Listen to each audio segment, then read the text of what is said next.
Anti-radikalisme adalah gerakan anti kekerasan yang biasanya gerakannya berdasarkan sila-sila Pancasila yang sangat menentang adanya sebuah radikalisme atau gerakan perpecahan antar bangsa.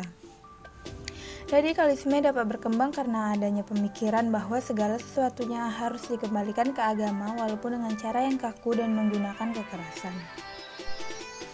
Radikalisme dianggap sebagai paham yang membahayakan keutuhan NKRI karena tidak hanya mengancam dari luar tetapi menyusup ke dalam diri melalui pencucian otak yang dilakukan kelompok intoleran.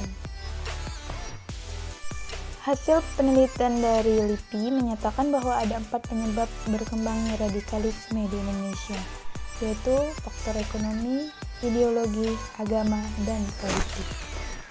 Mencegah dan mewaspadai ancaman radikalisme tidak hanya menjadi peran bagi aparat keamanan, tetapi membutuhkan peran dan partisipasi seluruh pihak, tentunya dengan sinergi antara negara dan masyarakat. Maka radikalisme akan sulit berkembang. Paham radikalisme pun berevolusi menjadi suatu gerakan terorisme seperti ISIS misalnya, di mana keberadaannya jelas mengganggu stabilitas keamanan yang ada di Indonesia. Gerakan radikal ISIS berpotensi membuat penguatan sekat di masyarakat dan hal tersebut akan membuat kepercayaan masyarakat kepada pemerintah menjadi berkurang. Munculnya ISIS yang sudah mengglobal hingga terdapat WNI yang tergiur untuk jihad ke Suriah telah menjadi ancaman yang mencekam bagi Indonesia. Langkah antisipasi gerakan radikal sepertinya perlu digalakkan secara rutin dan menyeluruh di seluruh wilayah NKRI. Anak muda dan generasi muda sudah sepantasnya untuk tidak mudah terprovokasi terkait dengan ajaran-ajaran tertentu yang bertujuan menyesatkan. Untuk itu, peran generasi muda sangatlah penting untuk mengawal permasalahan tersebut, karena hal ini merupakan tanggung jawab semua pihak dalam mengawal, menjaga, dan melaporkan jika terdapat hal-hal yang dapat mengganggu stabilitas keamanan khususnya yang berkaitan dengan paham radikalisme.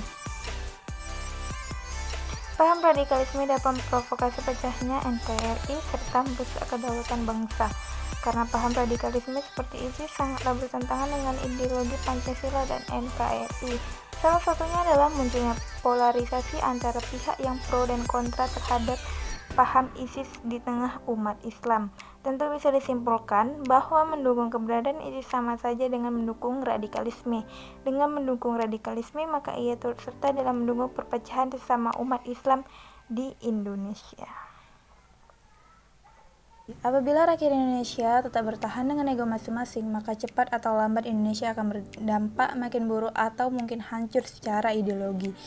Maka dari itu, perbedaan bukan dijadikan sebagai pemecah, tetapi menjadi keberagaman suatu negara dan menjadi pemersatu antar bangsa.